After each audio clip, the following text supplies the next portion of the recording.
მოგესალმებით, ისევ ძირფასო მეგობრებო, მსმენელებო, მაყურებლებო. დღეს თავაზობთ ბობ ლაზარის ვიდეოს ვარსკვლავთა შორისო მოგზაურობის ფიზიკა. კიდევ გავიმეორებ თემას. ვარსკვლავთა შორისო მოგზაურობის ფიზიკა.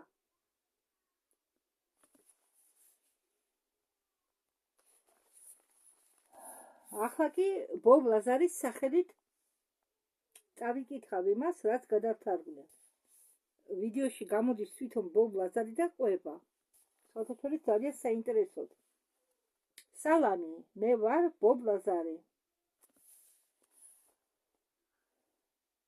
1998 წლის ბოლოდან 1999 წლამდე მე მუშაობდი კოსმოსური ხომალდების დასაჩქარებელ სისტემებზე. ამერიკული მთავრობის ტექნიკა და ტექნოლოგია, რომელშიც მე მქონდა საქმე, უნდა გადაეცეს სამეცნიერო საზოგადოების ხელში. ეს ყველა ადამიანის უფლებაა. მე ზოგი სიტყვების შემოკლებული მაქვს და ამიტომ უცებ ვერ ვიხსენებ თუ რა დავწერე. ამიტომ აპატიეთ.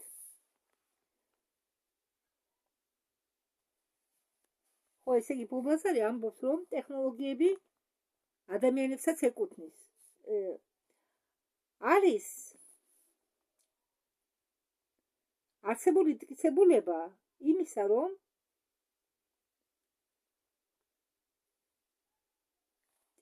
დედამიწის გარეთაც არსებობს სიცოცხლე და მინიმუმ ერთ-ერთი ფორმა სიცოცხლისა იყო აქ დედამიწაზე. იმათვის, ვინც მე არ მიცნობს,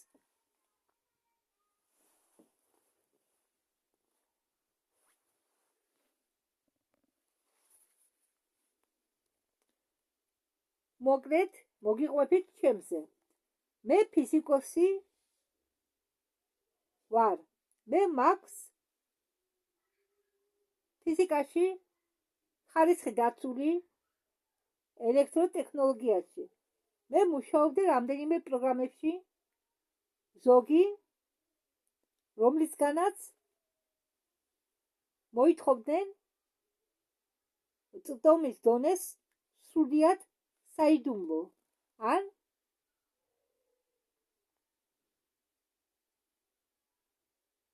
გასაიდუმლო,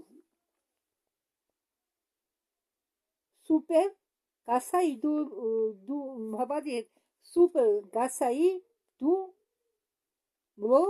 გრიფის ქვეშ. ესე იგი, ისეთი წვდომა ქონია. წვდომაზე უფლება უნდა მიეღო ინფორმაციაზე. 1980 დეკემბერს და 1999 აპრილამდე, ესე იგი, ამ წლებს შორის, 1980 და 1999 წლებს შორის, მე მუშაობდიო როგორც უფროსი სამეცნიერო თანამშრომელი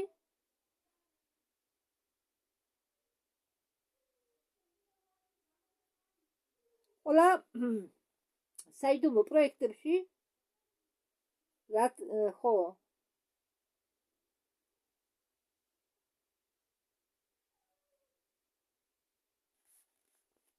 ხო, ყველა საიდუმლო პროექტების ისტორიაში. მუშაობის ადგილი იყო ზონა S4.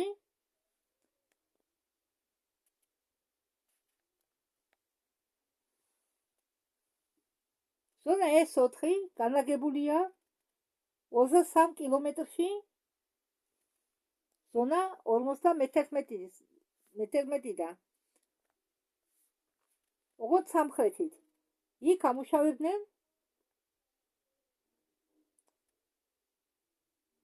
აწყობდნენ თვითმფრინავებს,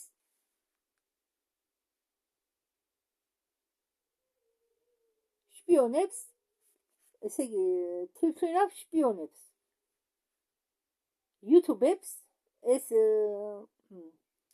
თვითმფრინავის ტიპია და SS-71. ჩემი სამუშაო თაყვანის პერიოდში VS-4 ხელფას მიხდიდა, ანუ ამერიკის საჰაერო სამხედრო სამსახური. ამ ვიდეოს უпростоრად მე გავყოფდი ორ ნაწილად.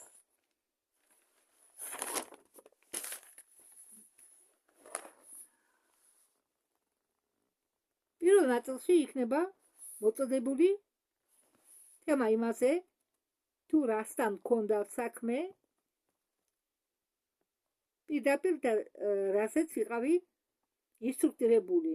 ესე იგი არა მხოლოდ იმაზე, რასაც ანგარიშებში კითხულობდი, არამედ რასაც მე მასწავლიდნენ თეორიულად, არა მხოლოდ არამედ რაც მინახია, არა მხოლოდ თეორიულად, არამედ რაც მანახეს და რაცაც მე ვიცი, რომ ეს სიმართლეა. ზოგი თემები, რომელსაც განვიხილავთ ამ ნაწილში, პირველ ნაწილში მოიცავს თუ უზარმაზარი კოსმოსური მანძილები როგორ გადაილახება ძლიერი გრავიტაციული ველის დახმარებით. კიდევ გავიმეორებ. უზარმაზარი კოსმოსური მანძილები როგორ გადაილახება ძლიერი გრავიტაციული ველის დახმარებით. როგორ გენერირებს ეს გრავიტაციული ველი, როგორია მისი ენერგიის წყარო და როგორ არის ატყობილი აგრეთვე როგორ არის ატყობილი საერთო ინფორმაცია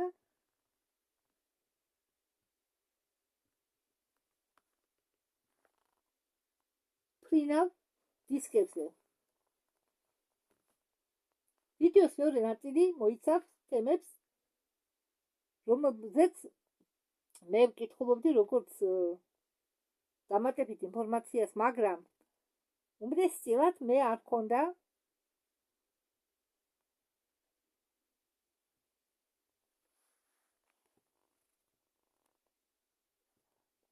გამედასტურებინა ამ ინფორმაციის წყარო, ან შემეფასებინა მისი სიზუსტე. მეორე ნაწილი შეიცავს თემებს ინფორმაცია არსებებზე, რომლებმაც ეს ტექნოლოგია მოგცეს და ეს არსებები როგორ ურთიერთობდნენ ადამიანებთან ჩვენი ისტორიის მანძილებზე. მას დავიწყოთ. პირველი ნაწილის დასაწყისში მე ამას ყვება ჯონ ლაზარი. პირველ ნაწილის დასაწყისში მე ჩაგიტარებდო სამ მოკლე გაკვეთილს ფიზიკაში და როდესაც მათ მოусმენ თქვენ არა მხოლოდ გაიგებთ ვარსკვლავთა შორისო მოგზაურობებზე, არამედ მეტიც ნამდვილ მეთოდს, რომელსაც იყენებს სხვა ცივილიზაციები იმისთვის, რომ მიწაზე მომფრინდნენ.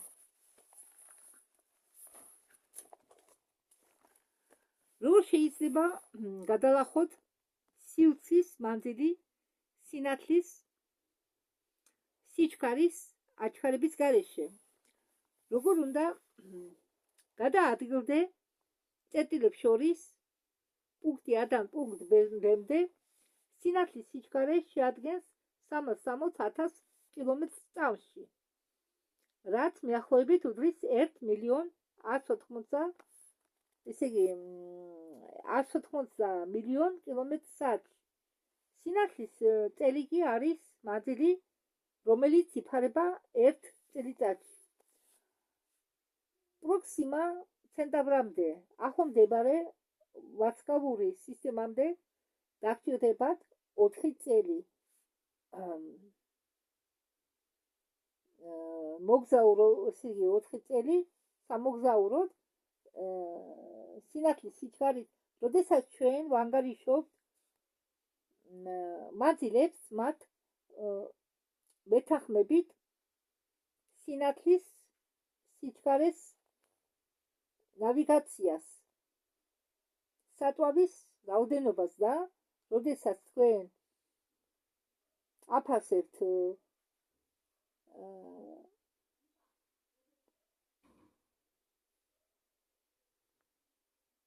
აჩქარების სივრცე, აჩქარებულ მდგომარეობას, დროის სივრცე დროის შეფარდებასთან, მოდით ამას თავიდან წაგიკითხავთ.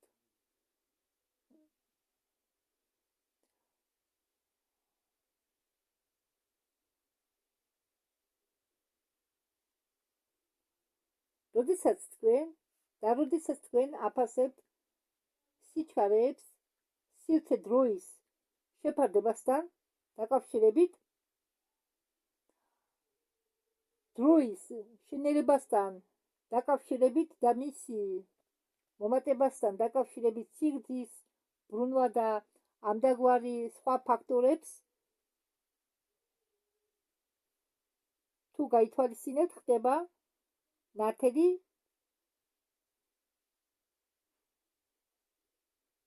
ძალიან ჩქარა, რომ ამდაგვარი გადაადგილებები მოითხოვოს,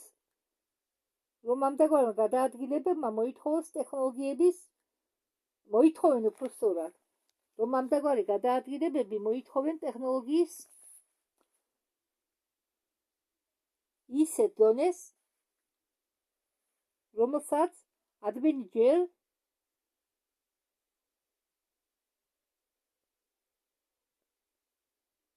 ვერ მიაღწია, რომლამდე ჯერ ვერ მიაღწია და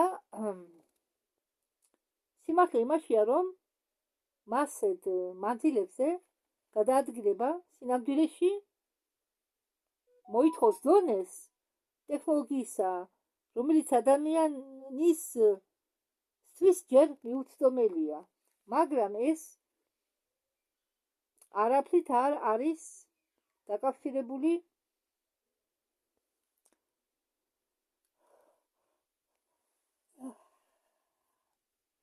წრფედ ფრენასთან, სინათლის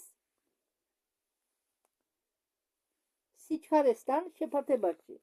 ჩვენ ვიცით, რომ მოკლე მანძილი ორ წერტილებს შორის ეს არის სწორი ხაზი. ჩვენ სამყაროში ჩვენ ვარაუდობთ, რომ ყველაზე ჩქარი მეთოდი გადაადგილების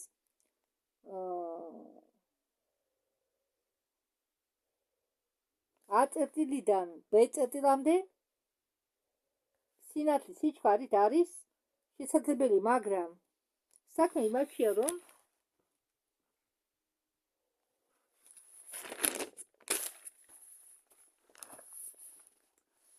როდესაც ჩვენ გვაქვს საქმე დროსთან და სივრცესთან, ჩვენ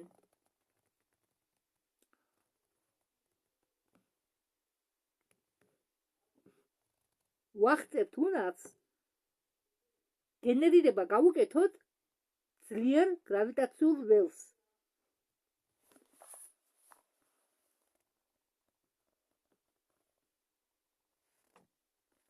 ყველა ჩქარი მეთოდი გაუკეთო დეფორმირება ან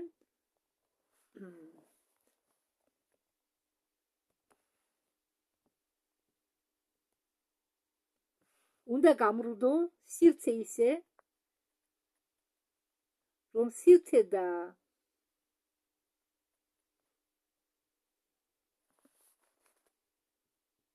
დრო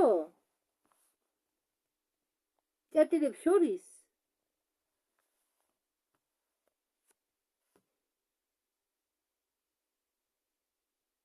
ანუ დამოხდეს. შემცირდეს უფრო სწორად. და ამით A-დან B-მდე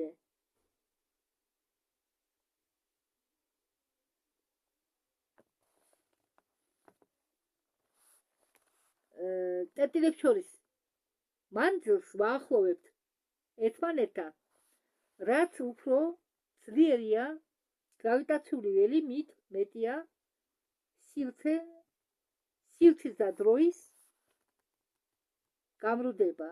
ესე იგი, რაც უფრო ძლიერიაო გრავიტაციული ველი, მით მეტია სივრცეთა და დროის გამრუდება და მით მოკლე მანძილი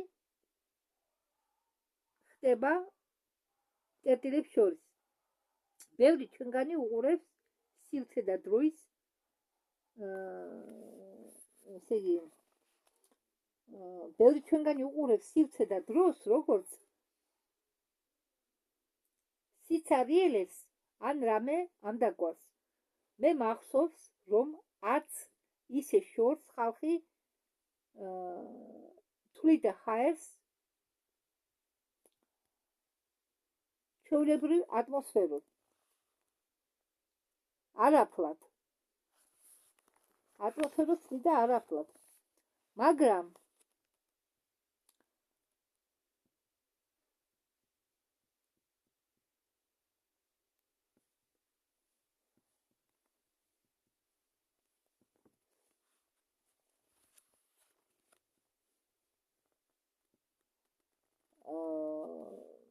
ჰაერის თვისებებზე ჩვენ ატმოსფეროში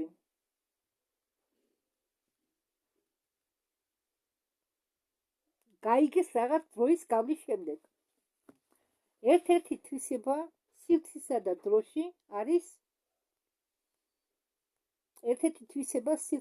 დროში არის ის, რომ შეიძლება მისი გამრუდება გრავიტაციული ველით. ჩვენ ვიცით, რომ გრავიტაცია ამრუდებს სივრცეს, დროს და სინათლის. რის დამსახურებაა, რომ ჩვენ შეგვიძლია ვნახოთ ვარსკვლავები, რომლებიც არ უნდა ჩანდეს. მზის გამო ჩვენ არ უნდა ხედავდეთ მათ. მზის გრავიტაციული ველი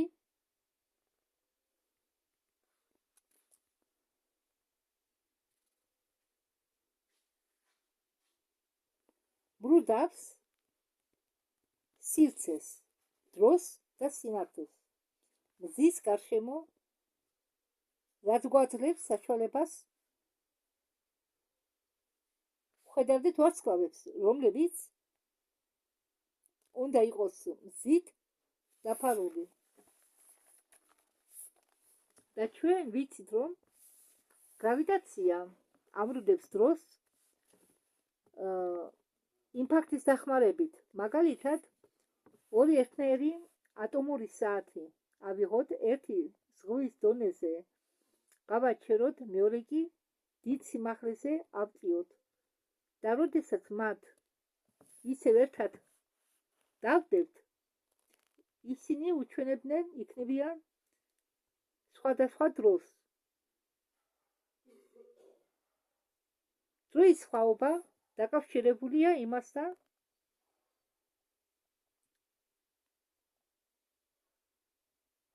რომ გრავიტაციული ველი სუსტდება თანდათან, როდესაც მას ვაცილებთ მის წყაროს. ამიტომ ატომური საათი აწეული დიდ მანძილზე მათზე მოქმედებს ველი ნაკლები ძალით, ვიდრე ის საათი, რომელიც გვეჭირა ზღვის დონეზე. ანუ ატომური საათები აწეული დიდ სიმაღლეზე, რომლებიც აწეული იყო დიდ სიმაღლეზე ჰაერში, ატმოსფეროში, გრავიტაციული ველი მაგათი უფრო მოქმედებდა, ვიდრე იმ საათზე, რომელიც ესე იგი ზღვის დონეზე იყო დაჭერილი. გრავიტაციული ველის მოქმედება სივრცეზე ეს არის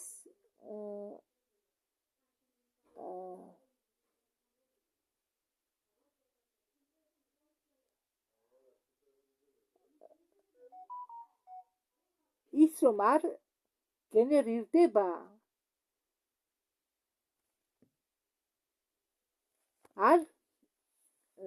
ხო გრავიტაციული ველის მოქმედება სივრცეზე ნიშნავს რომ ის არ გენერირდება ამ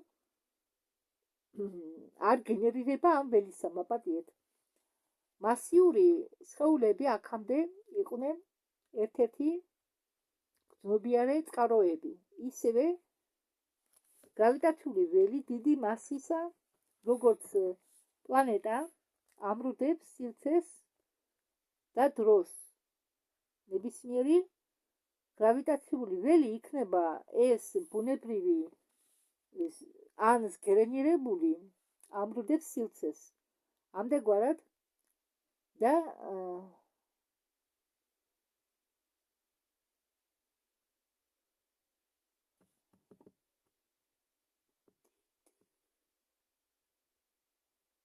დიდი უმრავლესობა ძლიერი გრავიტაციული ველებისა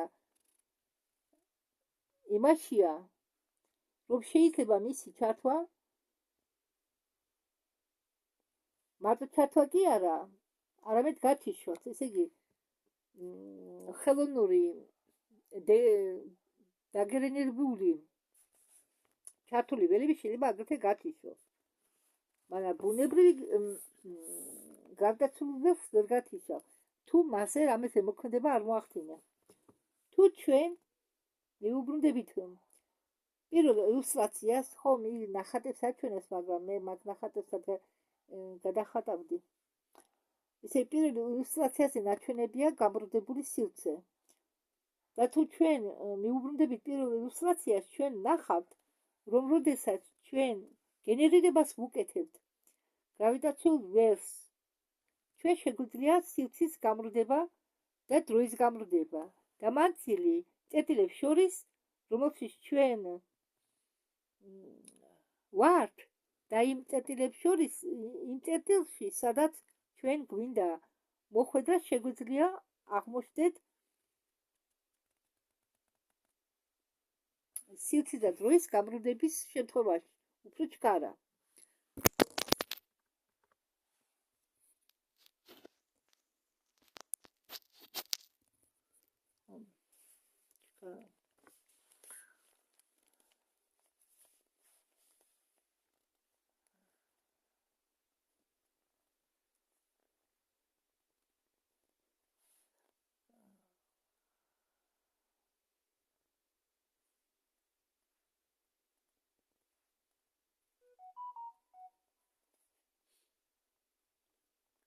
ესე იგი ჩვენ დგავართ A წერტილში და გვინდათ აღმოჩნდეთ B წერტილში, ხო? იმისთვის რომ A წერტილიდან ჩვენ აღმოჩნდეთ B წერტილში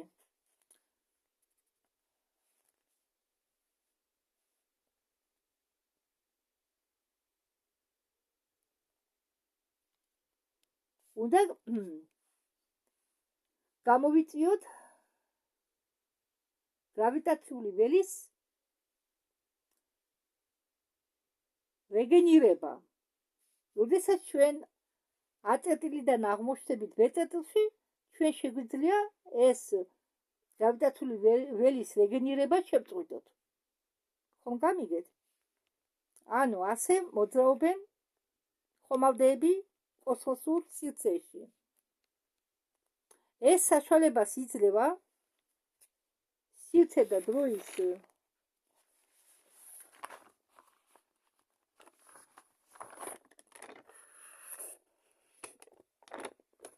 გამრუდება გასწორდეს. ანუ იძლევა საშუალებას სივრცე და დრო დააბრუნოს თავის ძველ პოზიციაზე. ამდენგვარად ჩვენ შეგვიძლია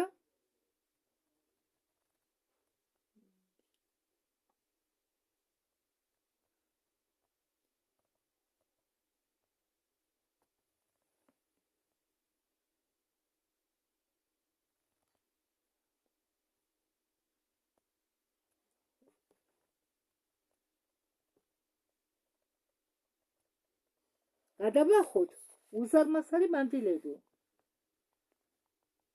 მინიმალური ფედი მოძრაობით.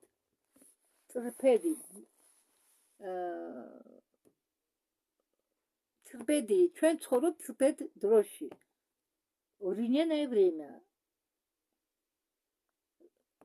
время არის წრფედი დრო. Нелинейное время არის არაწრფედი დრო.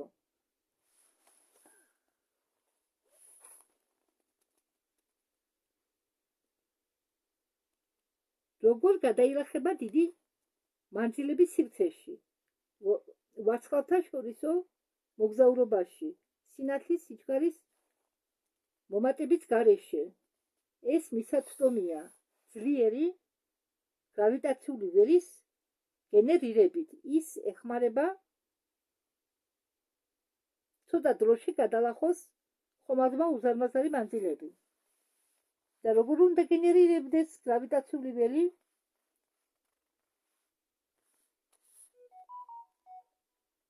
ან როგორ უნდა გამოიწვიო გრავიტაციული ველის გენერირება?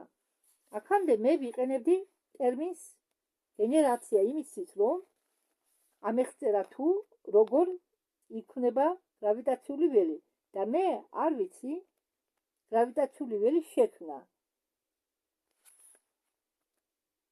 არაფრისგან.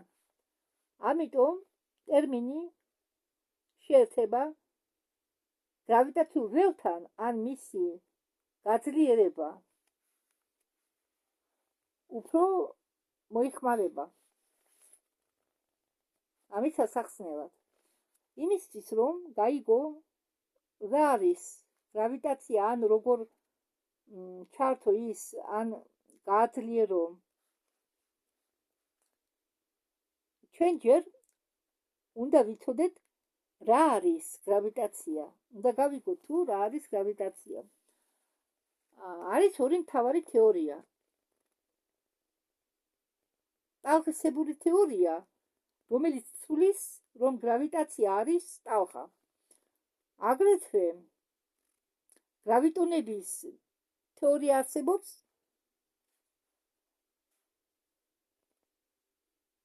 სუბატომარული ნაწილაკების თეორია, რომლებიც ემსახურებიან გრავიტაციის სახით. ეს არის აბსურდი. სრული აბსურდი, რადგან გრავიტაცია არის ტალღა. არის ორი ტიპი კონკრეტული გრავიტაციისა. გრავიტაცია A და გრავიტაცია B. გრავიტაცია A მოქმედებს პატარა მიკრო მასშტაბით. გრავიტაცია B კი დიდ მაკრო მასშტაბით მოქმედებს. ეს არის დიდი ტალღა. ეს გრავიტაცია B, რომელსაც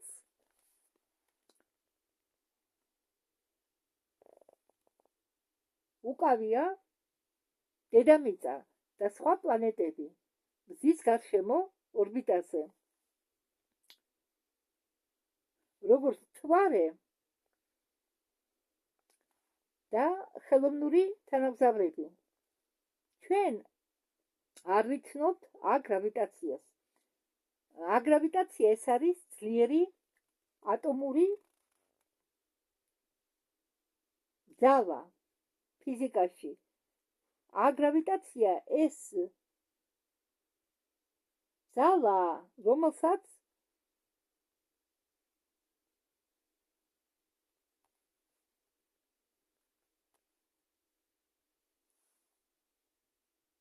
შეუერთდე და უნდა გააძლიერო ის იმისთვის, რომ გამოიწვიო სივრცის და დროის გამრუდება მოგზაურობების დროს. გრავიტაცია A მოქმედებს ატომურ დონეზე, გრავიტაცია B კი მოქმედებს როგორც დიდი ტალღა. ეს არის საერთოდ დიდი ტალღა, B გრავიტაცია. დიდი ტალღა, რომელიც მოქმედებს ვარსკვლავურ ან ელემენტარულ დონეზე.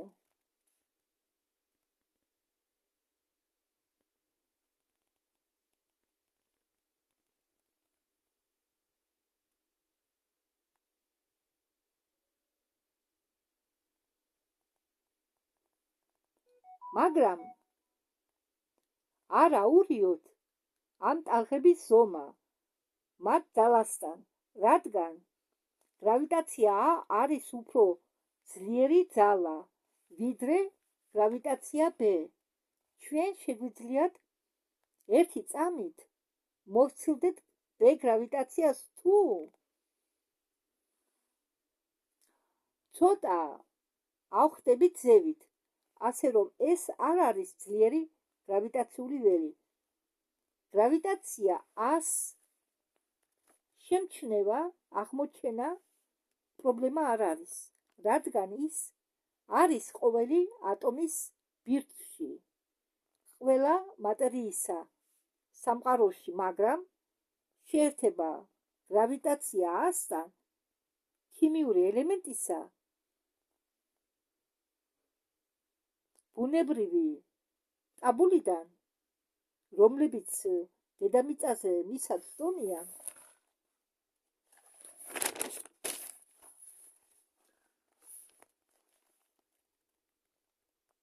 პრობლემაა. სინამდვილეში მე არ ვიცი მეთოდი გრავიტაცია ასთან შესაერთებლად მიწიერი რომელიმე ელემენტების დახმარებით. ბუნებრივი იქნება ის თუ სინტეზით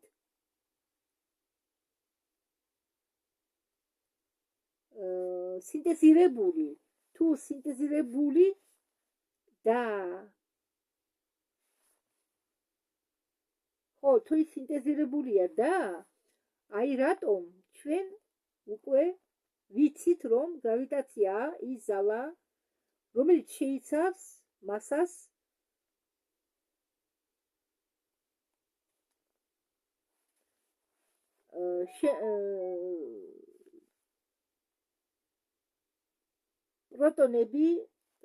პროტონებიან და ნეიტრო, ესე იგი, უკაცრავად ახლა ცოტა უბრალოდ სიტყვებით გეტყვით. ესე იგი, გრავიტაცია არის ის ძალა, რომელიც შეიცავსო პროტონებს და ნეირონებს. ისე რთულად დავწერე. ხო, უბრალოდ სიტყვით შეიძლება ითქვას, რომ გრავიტაცია ის ძალა, რომელიც შეიცავს პროტონებს და ნეიტრონებს. ეს იმას ნიშნავს, რომ ტალღა აგრავიტაციასი, რომელიც ჩვენ გვჭირდება პრაქტიკულად ჩვენთვის მიუცდომელია, რადგან ის იმყოფება მატერიის შიგ.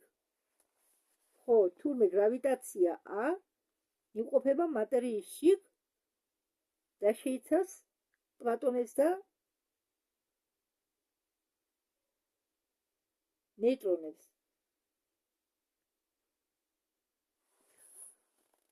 მაგრამ მიწა არ შეიცავს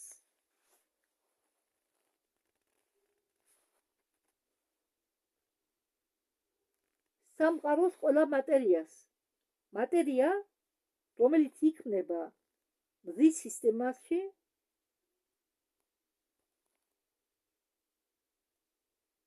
რომელიც იქნება მზის სისტემების შემდეგ, დამოკიდებულია ყოველთვის იმ ფაქტორებისაგან, რომლებმაც გამოიწვიეს შექმნა კონკრეტული მზის სისტემისა.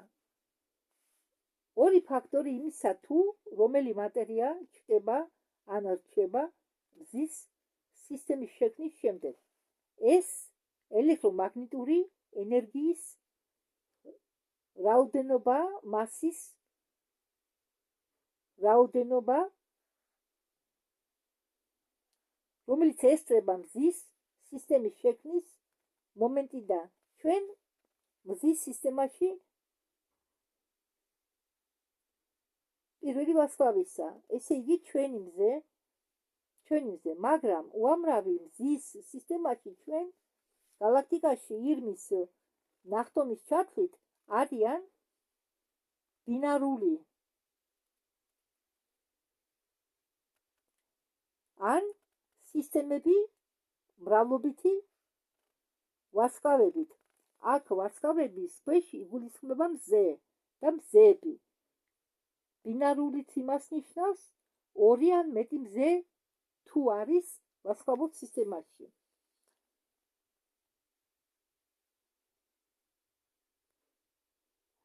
ბევრი ერთიანი სისტემებს აქვთ იმდენად უზარმაზარი ვარსკვლავები, რომ ჩვენი მზე მათთან შედარებით არის კარლიკი.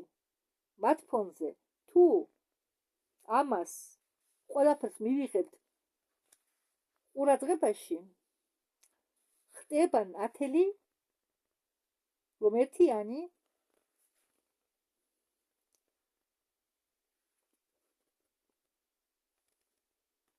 უზარმაზარი ვარსკვლავური სისტემა, ორმაგი სისტემა ან მრავლობითი სისტემა. მათ ექნებათ მეტი მასა, ინერტული ენერგია, მათი შექმნის დროს ეს ქმნის შესაძლებელს სისტემები ფლობდნენ ელემენტებს, რომლებიც არ ხვდებიან მიწაზე. მეცნიერები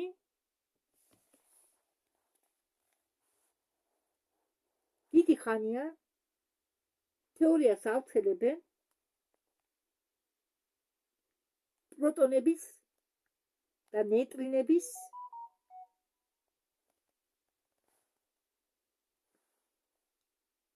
კომბინაციაზე, რომლებმაც უნდა შექმნან მყარი ელემენტები ნომრებით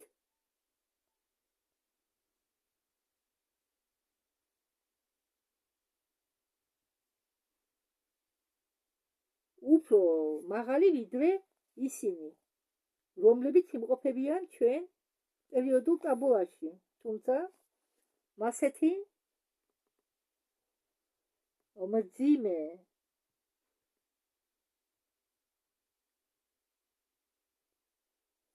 ელემენტები არ ხვდებიან მიწაზე. 92-92 ელემენტად ტაბულაში ხვდებიან ბუნებრივი დედამიწაზე, ბუნებაში. 88-92 ელემენტები, რომლებიც არის დაფიქსირებული ტაბულაშიო, ხდება დედამიწის ბუნებაში. ზოგი მძიმე ელემენტები ხდება მიწაზე რაღაც რაოდენობით. უფრო სინთეზირებით პოულობთ ლაბორატორიაში მათ. სიმყარე ამ მყარი ელემენტების იწევა დაბლა. მათი ატომური ნომერის აწევასთან ერთად ეს ფაქტია, რომ უფრო მყარი ელემენტები უფრო მაღალი ატომური ნომრებით და პროტონების და ნეიტრონების დიდი რაოდენობით ელექტრონებით არსებობენ. დღემდე ამის მტკიცებულება არის ამ მყარი მძიმე ელემენტების თვისება შედგება იმაში, რომ გრავიტაციას ტალღა მათში უხვათა ის ვრცელდება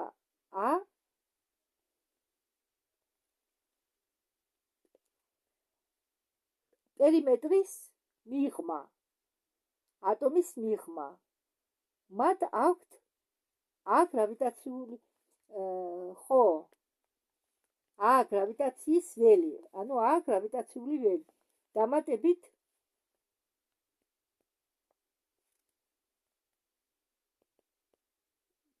გრავიტაციის ველისა ყველა ელემენტებს აქვს. მიწის არც ერთი ელემენტი არ არის საკმარისი იმისთვის, რომ პროტონები და ნეიტრონებმა მაბადიეთ ცოტა არეულია დაწერილი. მიწის არც ერთი ელემენტი არ აქვთ საკმარისად პროტონები და ნეიტრონებს იმისთვის, რომ აქ გრავიტაცია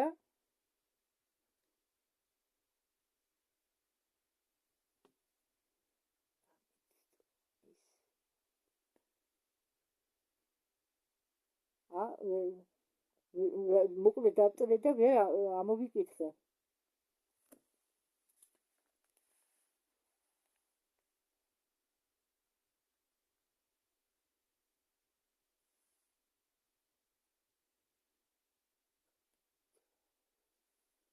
კარგი, პერიმეტრის მიღმა და შეიძლებოდეს მასთან შეერთება, თუმცა მანძილი სანამდე გამოდიოდა გრავიტაცია მცირეა, ის მისაწვდომია და მას აქვს ამპლიტუდა სიგრძით სიხშირე როგორც ნებისმიერ ტალღას ელექტრომაგნიტური სპექტრში. როგორც კი ჩვენ შევძლებთ გრავიტაციის ტალღაზე შეერთებას, ან შევძლებთ მის გაძლიერებას, ისევე როგორც ვაძლიერებთ ჩვენ ნებისმიერ ელექტრომაგნიტურ ველს.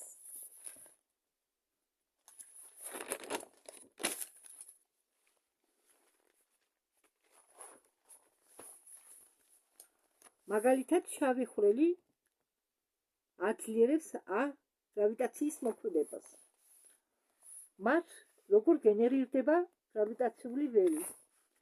ჩვენ უნდა გქონდეს ცდომა მძიმე ელემენტებთან ძალიან მძიმე ელემენტების მიმართ, რომლებიც საკმარისი უნდა იყოს იმისთვის, რომ გრავიტაცია გავრცელდეს ატომის პერიმეტრის შემდეგ ჩვენ გამოვიყენებთ, გავაძლიერებთ ამ ტალღას იმისთვის, რომ გავამრუდოთ სივრცე და დრო.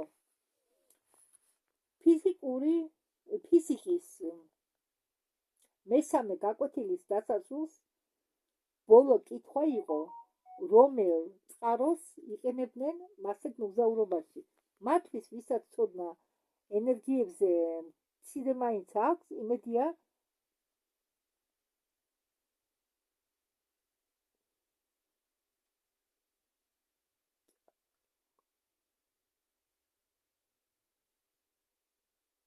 წარმოგიდგენიათ, რამდენად ძლიერი უნდა იყოს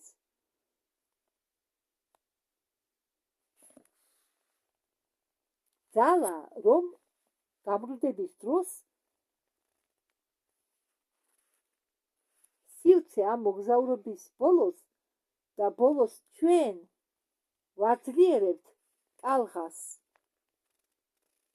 რომელიც ძლივს ვრცელდება ატომის პერიმეტრის მიღმა, სანამ ის არ გახდა საკმარისად დიდი იმისთვის,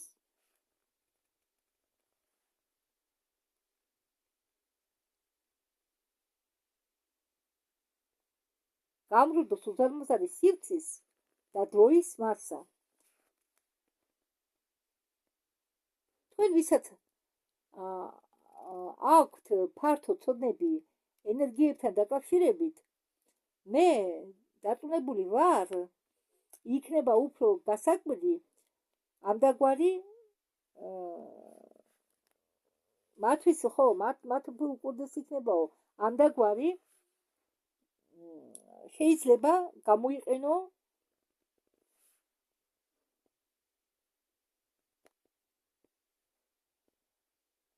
ამდაგვარი ენერგიის წყარო, რომელიც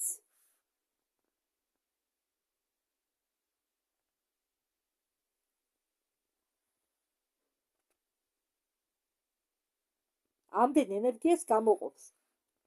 იმისთვის რომ გაიგოთ, მე უნდა ახსნა რამდენიმე ასპექტები, რომელსაც შევეხეთ. თუ თქვენ გახსოვთ, მე ვთქვი, როგორც წესი, როგორც წესი, ვაპატიეთ ჩვენ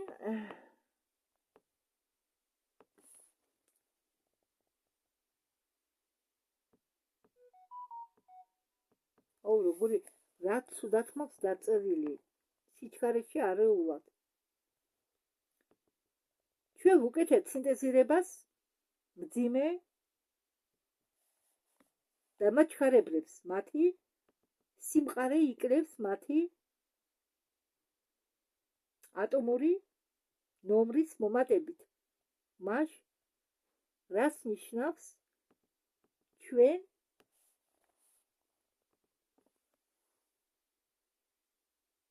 სინტეზირებთ ამ არამყარ მძიმე ელემენტებს უფრო მყარი ელემენტების დახმარებით, რომლებიც ამყარ ელემენტებს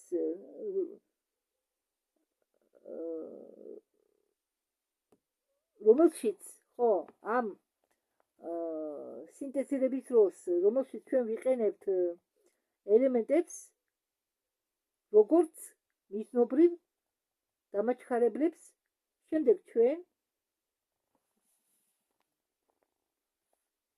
ზომავთ მიზნობრივ ელემენტებს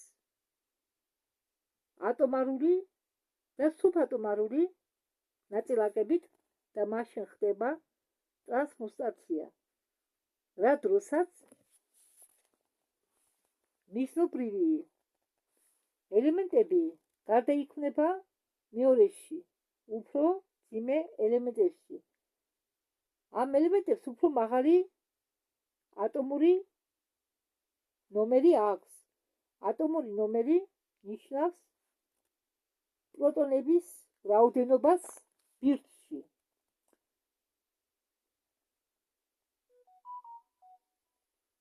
ატომისა, ესე იგი ბირთვის ატომში, რაც ნიშნავს მათი სიმყარის დაწევას. დროის ხანძრივობა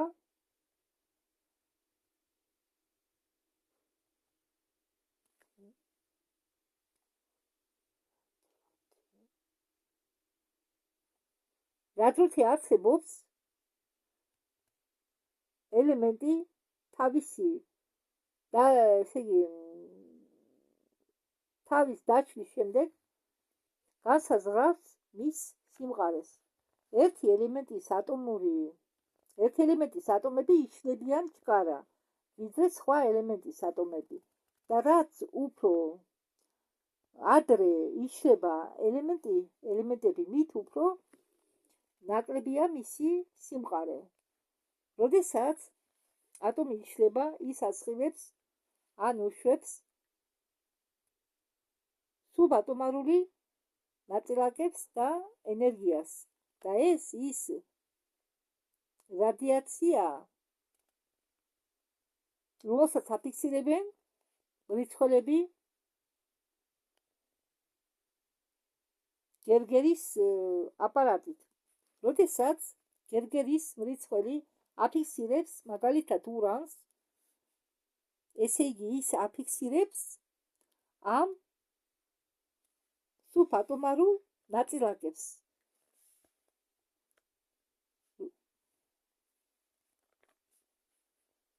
რომელშიც გამოდიან ურანის დაშლის დროს. უბრალოდ რომლებიც გამოდიან ურანის დაშლის დროს. ელემენტები, რომლებშიც შეიძლება რადიაციული ელემენტები ფიქსირდებოდეს, მუდმივად უწოდებენ რადიოაქტიურ ელემენტებს. ძალიან მძიმე თემა, მაგრამ მე ჩავთვალე, რომ ძალიან საინტერესო თემაა. და ვინც ქიმიაში ნიჭიერია ხუთოსანია, ალბათ მიხვდება რაზეა საუბარი. ის მძიმე ელემენტები, რომლებსაც ჩვენ სინთეზირების გზით ვქმნით, დამაჩხარებელს ხელსაწყოთი არიან რადიოაქტიურები და ისინი იშლებიან ჩქარა. რადგან ჩვენ შეგვიძლია შევქმნათ რამდენიმე ატომი და რადგან ისინი იშლებიან ჩქარა, ჩვენ მათ ვერ ვადენებთ თვალს. დიდხანს ვერ ვადენებთ თვალს და რაც გულისხმობთ, როდესაც ვამბობთ, რომ მათი სიმყარე იკლებს. არსებობს ელემენტები მაღალი ატომური ნომრით, რომლებიც მყარია. ისინი არ ხვდებიან ბუნებრივ მიწაში. ეს ელემენტები დიაპაზონში 114 არ არის ჩვენ პერიოდულ ტაბულაში. 114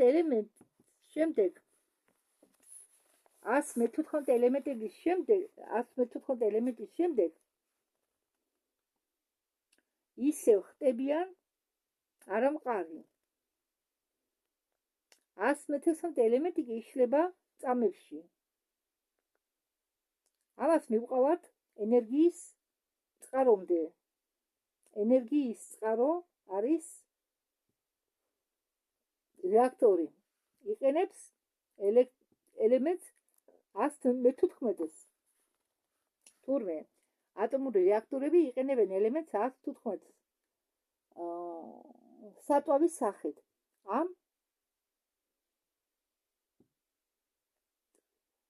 რეაქტორში 114 ელემენტი იყენება როგორც მიზნობრივი და ბომბარდირება ხდება პროტონებით.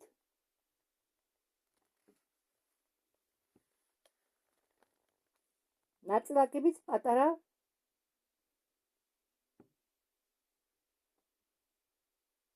დამაჩქარებელს, როდესაც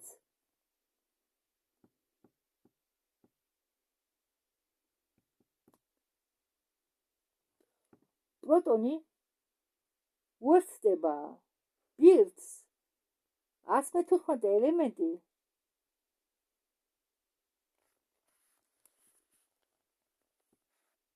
როდესაც პროტონი უერთდება ბირთვს 114 ელემენტისა, ხო, როდესაც პროტონი უერთდება 114 ელემენტის ბირთვს, ესე იგი, ის ზრდის მის ატომარულ დონეს, რაც ხდის მას 111 ელექტრონად.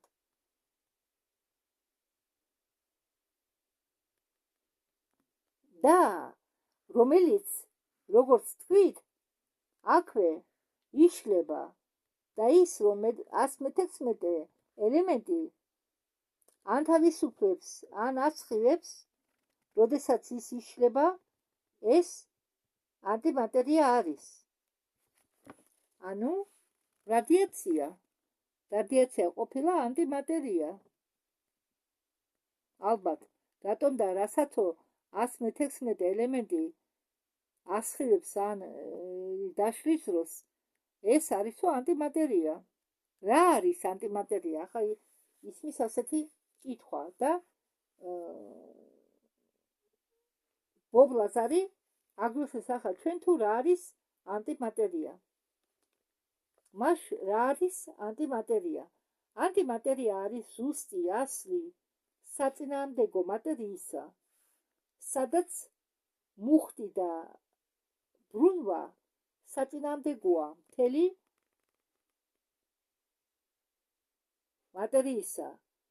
მატერიის კონტაქტისა და ანტიმატერიისა ჩვენ სამყაროში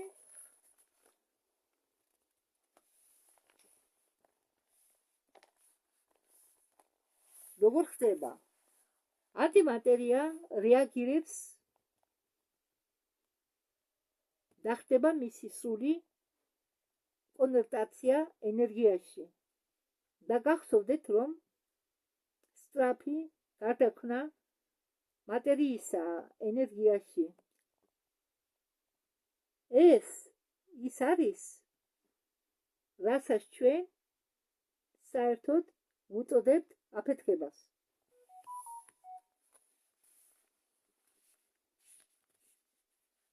ესე იგი, ატომური ბომბი, ჭურვი ან წყალბადის, ბევრი ჭურვები ფეთქდება იმიტომ, რომ ხდება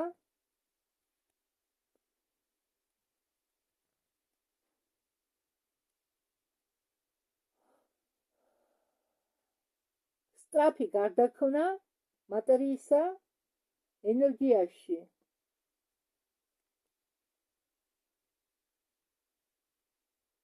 ესე იგი, აფეთქება ყოფილა მატერიის ენერგიაში სწრაფი გარდაქმნა. მაპატიეთ სამჯერ გავიმეორე, რომ გასაგები იყოს. აფეთქების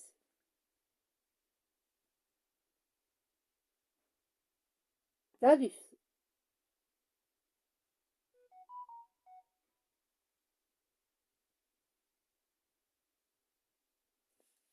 მოდით აფეთქების ზარის დემონსტრაციის მაგალითი ავიღოთ.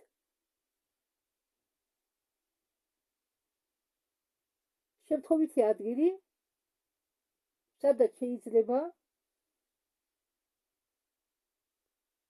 აფეთქდეს ატომური ბომბი. ვთქვათ, ერაყი. არ ვიცი, ბობლასარმა მაინდამაინც ერაყი რატო ერჩია. და ვთქვათ, ატომური ბომბი, ანუ ჭურვი, აფეთქდა ბაგდადში. ჩვენ ძველი ატომური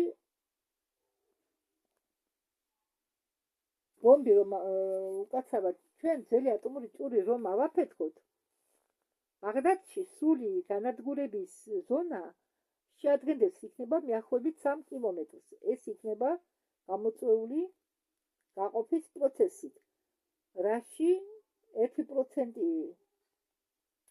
ნაკლებია ატომური მატერია. გარდა ამისა იქ, ესე იგი 1% ნაკლებით ატომური მატერია გადაიქმნა ენერგიაში. ბევრმა თქვენგანმა ნახა ბომბი, ანუ ჭურვი,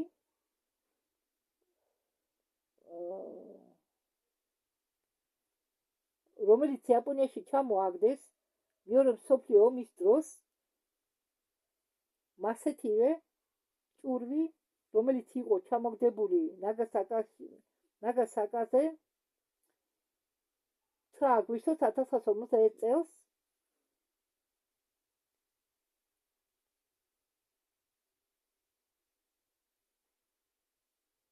ეშვარემ წელი, რომელიც ცნობილია როგორც წყალბადის ჭურვის მამა, მიხვდა, რომ ჭურვი ატომური სინტეზით იყო შესაძლო.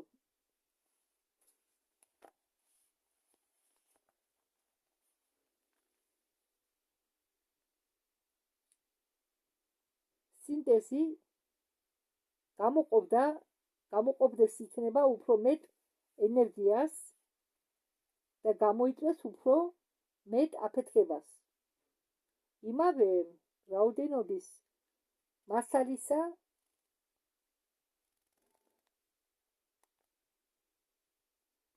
მაგრამ დოქტორ ტელის იმედგაცრუება ელოდა, რადგან იაპონია ჩაბარდა და მას არ მიეცა საშუალება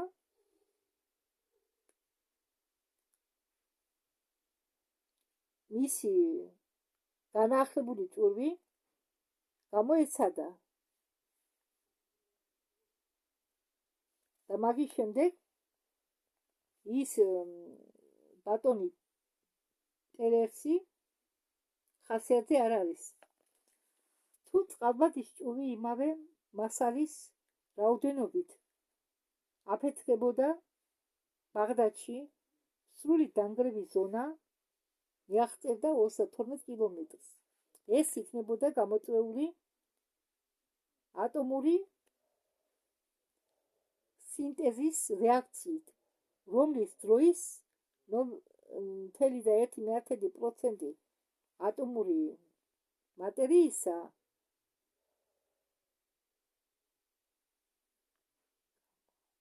გარდაიქმნებოდა ენერგიაში და აფეთქდებოდა. დანარჩენი 99% ატომური მასალისა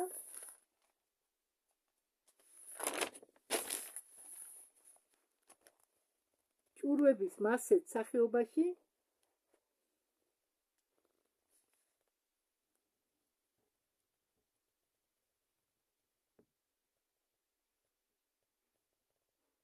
იფსქვევა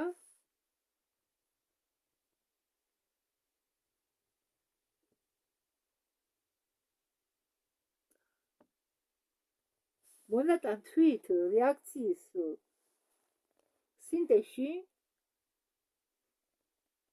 იმავე რაოდენობის მასალით ჭურვი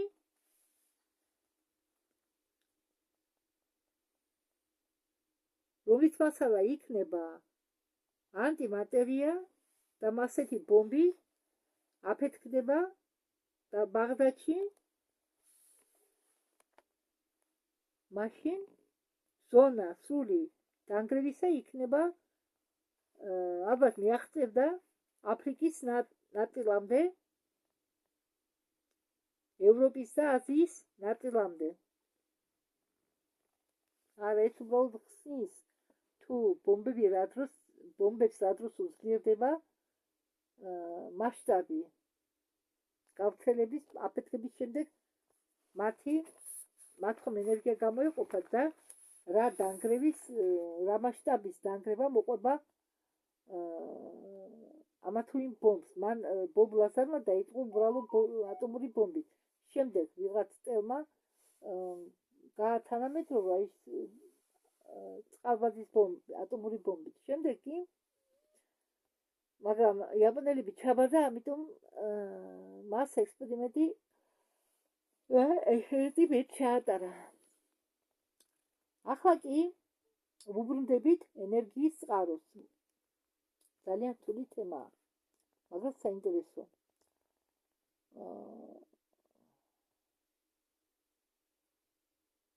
რეაქტორს შიგ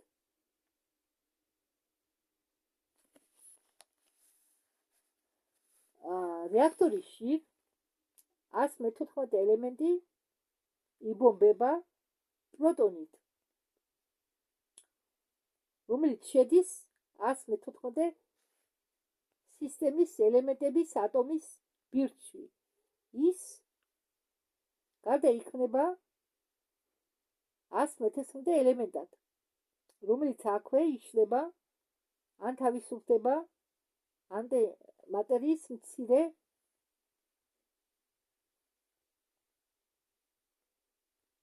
რაოდენობაში.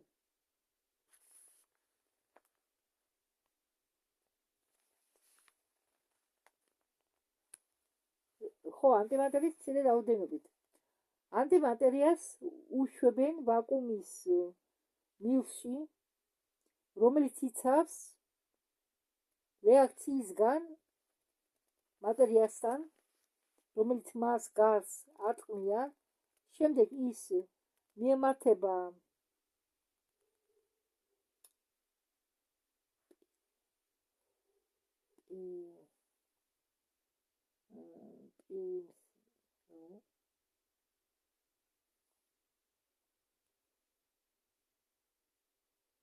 მსგავსი მიზნობრივ მატერიასთან მილის ბოლოში.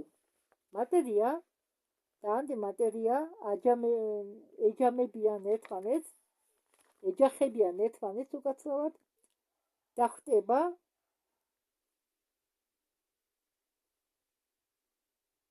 ანიგილირება, ანუ გაქრობა, ანიგილაცია არის ნიშნავს გაქრობას. და სრული კონვერტირება ხდება ენერგიაში. ამ რეაქციის დროს გამოიყოფა სითბო, რომელიც გადაიქმნება ელექტრონულ ენერგიაში.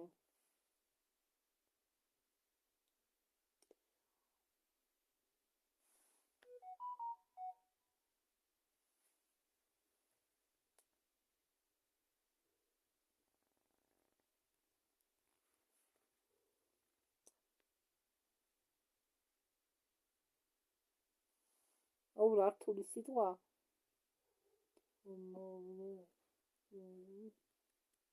თეო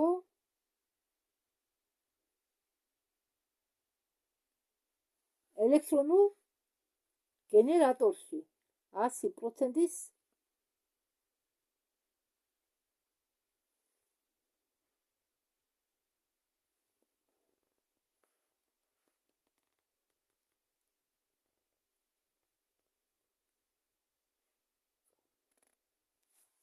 ასრულებით ეს ხელსაწყოა, რომელიც სითბოს გადაქმნის ენერგიაში, გენში. ჩვენ ბევრ თანამგზავრებს და ზონდებს აქვთ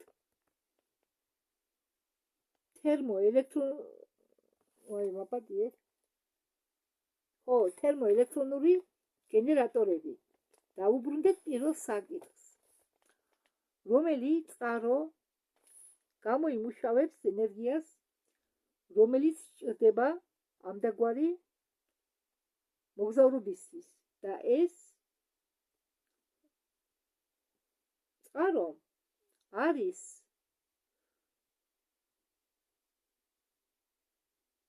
რეაქტორი, სადაც ელემენტი 114 ემსახურება საწვავად.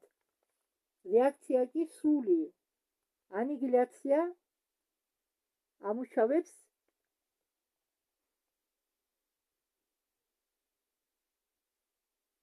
სითბო, რომელიც გარდაიქმნა ენერგიაზე. სითბო, რომელიც გარდაიქმნა ენერგიაში. ელემენტი 114 ღარიბდება ნელა. 223 გრამი ყოფნის იმისთვის,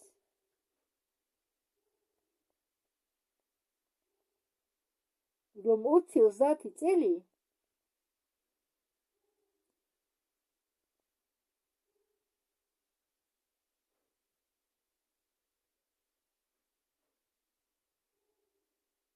ნახევარი ფუტი მასა, ესე იგი, ყოფნის იმისთვის, რომ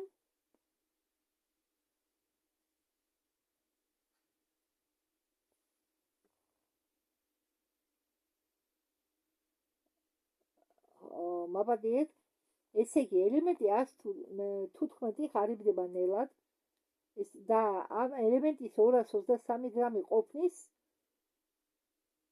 ეს არის ნახევარი ფუტის მასა, 20-30 წელი. 223 გრამი ყოფნის 20-30 წელი. ამ 114 ელემენტისა. დნობის წერტილი 114 ელემენტისა შეადგენს 1740 გრადუსი ცელსიის მიხედვით, თუმცა მე პირდაპირ კავშირი მქონდა 114 ელემენტთან, მე პირადად ის არ დამინახია, არ გამომიყენებია. 20-30 წელი ხელი არ მომიგდია მისთვის, რომ ის შემესწავლა. ახლა დროა დავაკვირდეთ, უпростоრად ახლა დროა დავაკავშიროთ ეს ყველაფერი, რაც გავიგეთ აპარატთან, რომელზეც მუშაობს ეს ტექნიკა. რამდენიმე წლის წინ მე არ დავიჯერებდი, მაგრამ ეს აპარატია დისკი, რომელსაც უწოდებენ ფრინელ თევზს. მე მინახავს და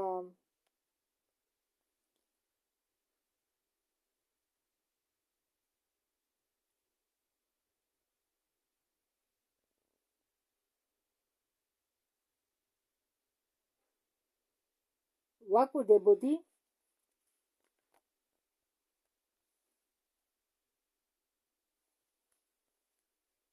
დისკ ზონა S4-ში, მაგრამ ის, რომელშიც მე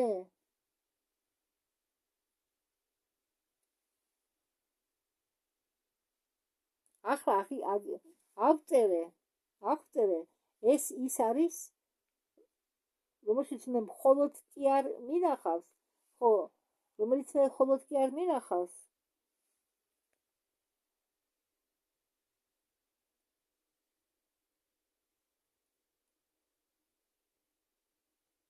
ორი დონე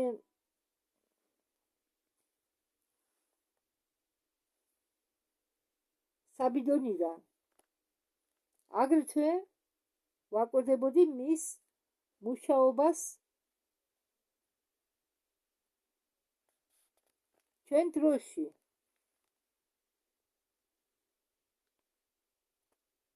ოღონდ არ გამიფრენია, თორემ შიგნით, ამ დისკის შიგნით ვიჯექიო. და როდესაც დისკი იყენებს აგრავიტაციას, აგრავიტაციის ტალღები კვეთენ მიწის ბეტა გრავიტაციის ტალღებს. და ეს იწვევს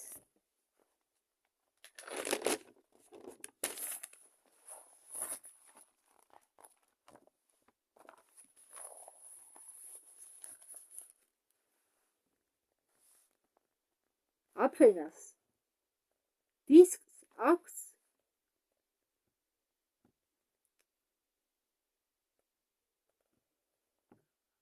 გამაძლიერებელი სამი გამაძლიერებელი. ისინი პულსირებენ მუდმივად, როდესაც არ მუშაობენ. დისკი თავის გარშემო ქმნის დროის და სივრცის გამრუდებას, მის გარშემო ყველა მხრიდან და გვერდიდან რომ შეხედო ექნება გულის ფორმა.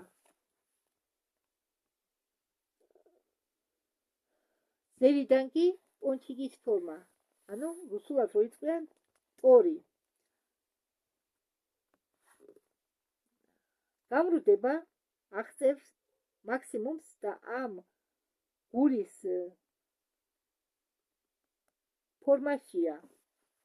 დისკი არცად ჩანს, ის უხილავი ხდება ყველა გაგებაში, რისი ნახვა შეიძლება ეს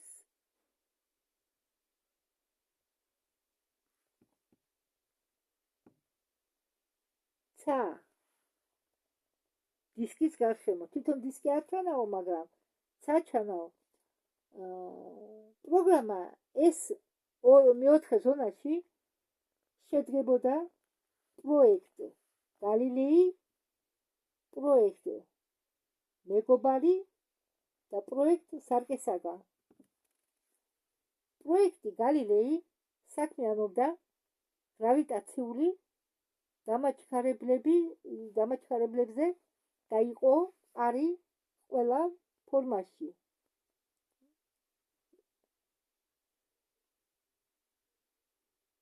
იყო მყარი ყველა ფორმაციისა, რომელიც თქვენ გაიგეთ ვიდეოს მეორე ნაწილში. პროექტი მეგობარი საქმიანობდა სხივური იარაღით და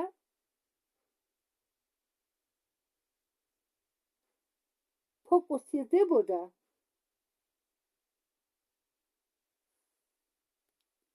გრავიტაციული ლინზათი. პროექტის სარგე დაკავებული იყო ფიზიკური საქმიანობით და იხედებოდნენ წარსულში. მე არ მქონდა არც ვაჭაპწერი ახლა მე აქ როგორ დაჩხაპნული მას დაწერილი კი არა. მე არ მქონდა არც მეგობართან, არც სარკესთან საქმე. პროგრამები იგულისხმება აქ. ახლა ვიდეოს მეორე ნაწილი ეს მოკლე ნაწილია. ზონა ეს მეოთხეში მე დავყავდით პატარა ოთახში, სადაც იდგა მაგიდა და სკამი.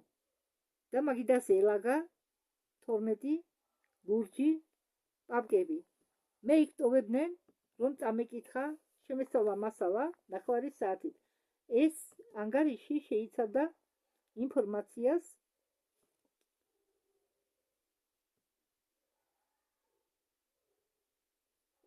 ეს ანგარიშები შეიცავდა ფართო სპექტრის ინფორმაციას ჩვეულებრივ უცხო პლანეტელებზე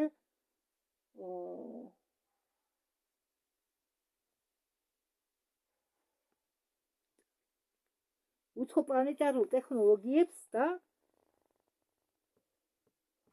გამოიყენებოდა მეცნიერების ინოვაციური გამოკვლევებისთვის ყველა სფეროში.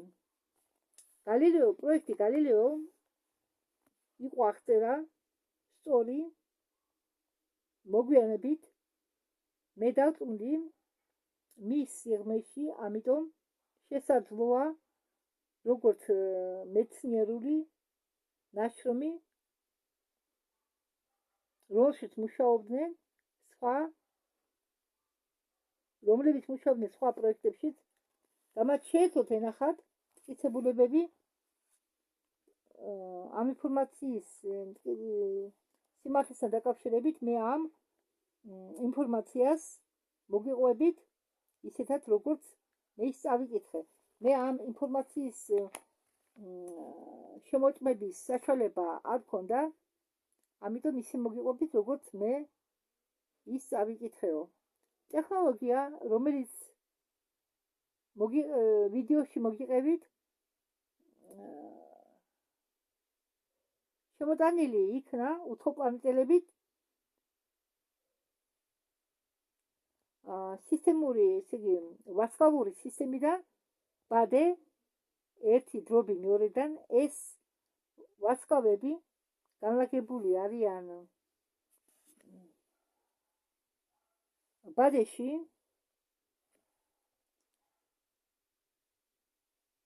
რომლის სახვა შეიძლება სამხრეთ სფეროდან ზეტა ბადე არის ორმაგი სისტემა მიწიდან 30 სინათლის კილომეტრის მანძილზე და არის ეს ასებები არიან ბადე 4-დან. ესე იგი მეოთხე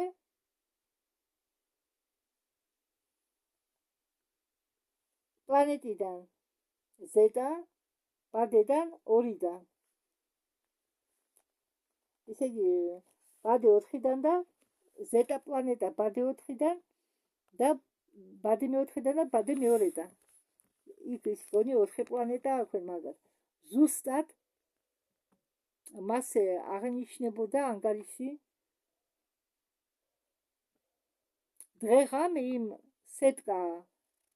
პლანეტა სეტკა მე-4-ზე გრძელდებოდა 90 საათი.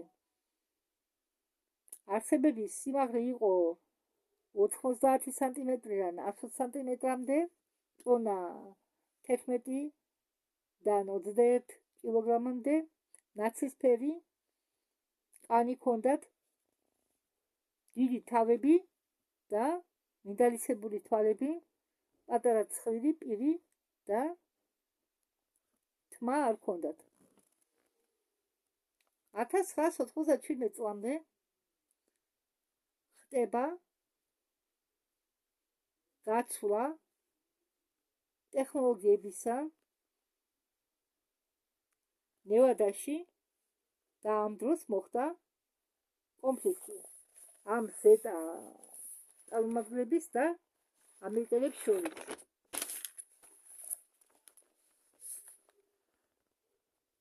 პროგრამა შეჩერდა, არსებები წავიდნენ, დარჩენილი ტექნიკა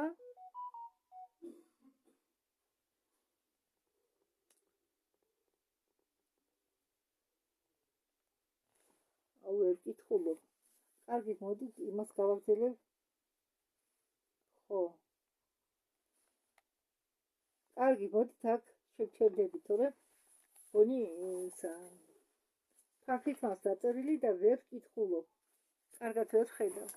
მაპატიე, კარგი, რაც თავარი იყო გითხარი და ახლა ზეტაზე ბევრი ინფორმაცია ვიდეოში. თან ისინი იყო წასულები არიან, 10 ნიშნობანია. რაც თავარი იყო, მოგაწოდეთ. ისე მაპატიეთ, ძალიან რთული თემა იყო. კიდევ კარგი, მე გადავთარგმნე. უпросторად მე შეგნებულად გადავთარგმნე ეს და პირდაპირ ვიდეოდან არ დავიწყე თარგმნა, იმიტომ რომ იქ ისეთი ტერმინები იყო, ჩემთვის ძალიან რთული იყო ამ თემაზე წერა ქართულად, იმიტომ რომ ჩემთვის ეს არის რაღაც ახალი.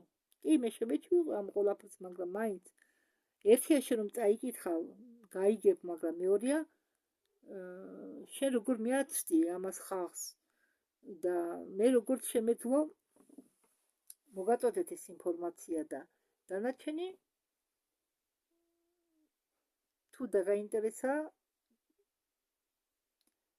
რასაკვირველია თუ რუსული იცით, შეგიძლიათ ბევრი ინფორმაცია ამ თემასთან დაკავშირებით ინტერნეტში, მაგრამ მე კი რთული კია ცოტა, ძალიან რთულია, მაგირად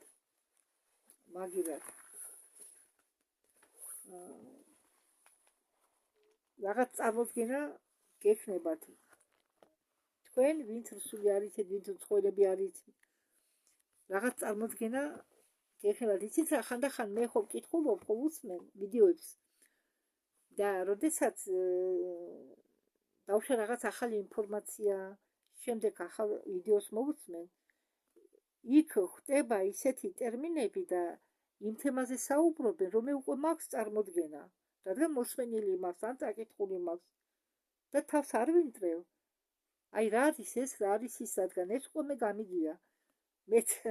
მეც სიღრმისეულად ბევრი რამ არ ვიცით, ჩემოსვენელებო, ჩემოდიფასოსვენელებო, მაგრამ ზედა პირველი რაღაც წარმოდგენა რომ მაქვს, მე ეს მაძლევს საშუალებას ახლა ცოტა ასეთ საგნებში, როგორც ფიზიკა, ქიმია, ტექნიკურ საგნებში, მე სკოლაში ვკოჭლობდი, მაგრამ მე ყოველთვის მიყვარდა კითხვა.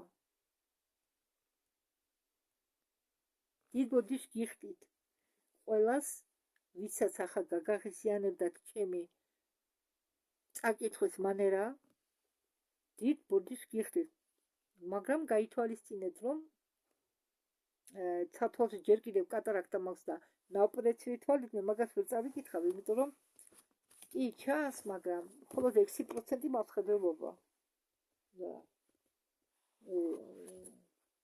კი ჩანს, მაგრამ ჯერ თვალი არა მიჩეული. თან ღია ფერებში თავს დაწერილი და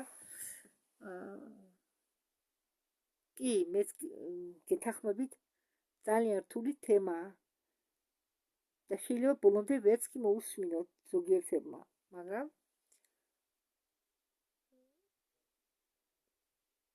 მეც ყოფილა რომ ვიდეოებს უსმენთ ზოგიერთი ჩემთვის გაუგებარი ყოფილა რამდენჯერ მომისმენია მაგალითად ვიდეოზე და შემიწყვეტია მოსმენა. მე თქვენ ყველა მესმის თქვენი, მე არავის არ გიბრაცდებით, შეძლეთ მოусმინეთ ჩემ ხმას თუ გაუთელით და მოусმინეთ, კარგი იქნება. თუ არა და საყვედურს კიდევ ვერ გეტყვით, იმიტომ რომ თუ ადამიანს რამის მოსმენა არ უნდა, მაგ ღიზიანდება, როდესაც რამეს ძალით უსმენს. და როდესაც ადამიანი დაძაბულია და რამეს ძალით აკეთებს, ეს მიდის მისი ნების წინააღმდეგ. ანუ როდესაც ჩვენ ვიზაბებით ან რამეს ვაკეთებ ძალით, ჩვენი ვიბრაციები ვარდება. ამიტომ რა ისი გაკეთება არ გინდათ, ისი მოსმენა არ გინდათ, ნუ დაძალებ თავს. პირველ რიგში თქვენ სულიერ ჯანმრთელობაზე იზრუნეთ, თქვენ ვიბრაციებზე იზრუნეთ, უბრალოდ ვიბრაციები არ დააგდოთ. აქედან მოდის თქვენი ჯანმრთელობაც ფიზიკური. ძალიან დიდი მნიშვნელობა აქვს. ძალიან დიდი ჩვენ მდგომარეობას, სულიერ მდგომარეობას დიდი მნიშვნელობა აქვს, თუ როგორი იქნება ჩვენი ფიზიკური მდგომარეობა. ამიტომ ნუ დაიძაბებით, ნუ გააკეთებ თავს დალას უნდა დაატანთ. თუ არის საშუალება რომ არ გააკეთოთ. კარგით, დიდი მადლობა, ვინც მომისმინა, დიდი მადლობა იმათაც, ვინც ბოლომდე ვერ მომისმინა. ყველას წარმატებებს გისურვებთ თქვენ კეთილ საქმეებში და ჯანმრთელობას პირველ რიგში.